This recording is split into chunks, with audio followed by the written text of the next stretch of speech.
There we go. Okay, sorry. Technical difficulties starting this one here.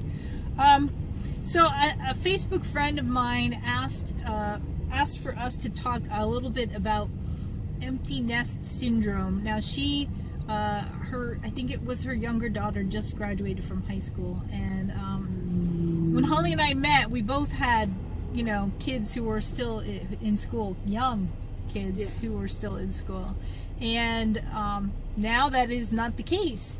So empty nest syndrome, I think my biggest thing about empty nest syndrome is it's only bad if you let it be.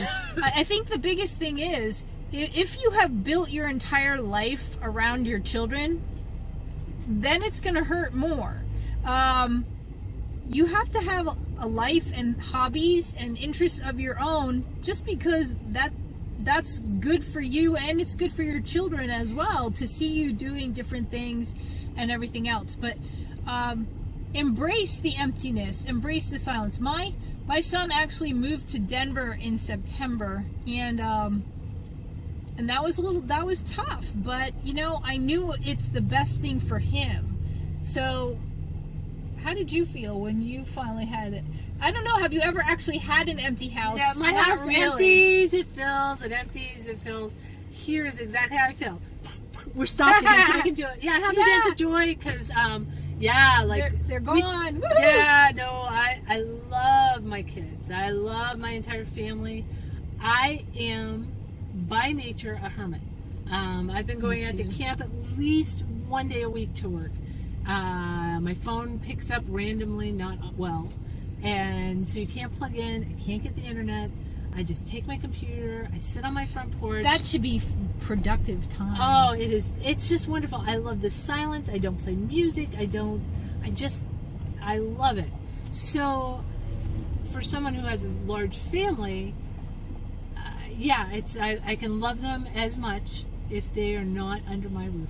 And it works. You can. I can. Yeah. And so, no, I love them, but I have, we refer to my husband as himself online. And I am very lucky that now Susan is one of my best friends, but he is my very best friend. And I can't think of anybody I enjoy just kicking around with than him. We were out last weekend and cut down 4 trees and hauled them together. And we're hot, sweaty messes, and it was such a good time. And that's a date. It is. Yeah. So, for me, not a problem. I've never noticed, and like I said, people keep coming back, so it's not really empty. Exactly, and that's the whole thing. So again, I think the biggest thing of it is to just embrace this new time of your life and just say, okay, so now that strict parenting phase is over. What am I going to do for me now? What am I, how am I going to enrich my own life? What new hobby, what new thing have I always wanted to do? So turn it into something positive. Use that time, turn their bedroom immediately into a sewing room. I don't know, something like that. Well, one of the things about going back to school, I refer to it as my novel freshman experience. I'm going to be a freshman for like a decade. But is that idea that learning never stops, that finding new passions never stop. Exactly. My friends who are on Facebook, who are probably the people watching this, know how much I'm loving ceramics. And that led to, I wanted to be able to underglaze better, so I've been doing some very folk artsy paintings, and which led me to doing some studying of folk art and the meanings behind, sometimes called naive art, or you're a naive artist in that you have not been classically trained. So each thing I do leads me to like 5 or 6 other things I can't wait to try. The last 3 or 4 years I've been going down to the art museum more often, and I give myself a day of beauty, and just really get a chance to be by myself. I don't need anybody else to be with me.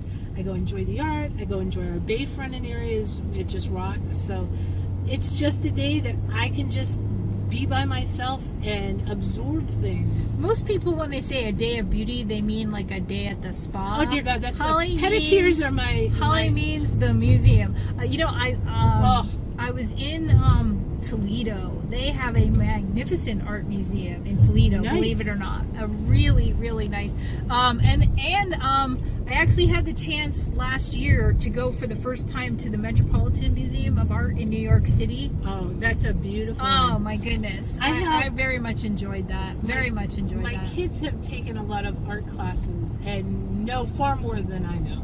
And one of the joys of a mother, especially since we're talking about empty nest, and I told you that they could all get out and I'd be okay, was going to an art museum with them and watching their enthusiasm and having them say, now look at, when you look at this painting, here's what you're looking at, and here's why this is important, or this is pointillism, and here's why they do it, and here's how it works, and having them not talk down to me, but just talk to me as one human being to another, and they knew more about this subject than I did, and to feel their enthusiasm for it. And it was one of those moments that as a mom you're like, oh, I didn't suck too bad. They are amazing human beings.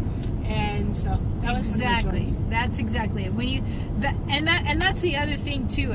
Empty nest syndrome means you've done it correctly. Right? Yeah, right? They're still there. Exactly. If your kid is still like that unfortunate family where they just had to go to court to sue their son, their 30-year-old son, to get him out of the house, you have done it wrong. Okay? If they have moved out and they have moved on, you did it right. And so pat yourself on the back and go do something nice for yourself because you've done a good job. All right.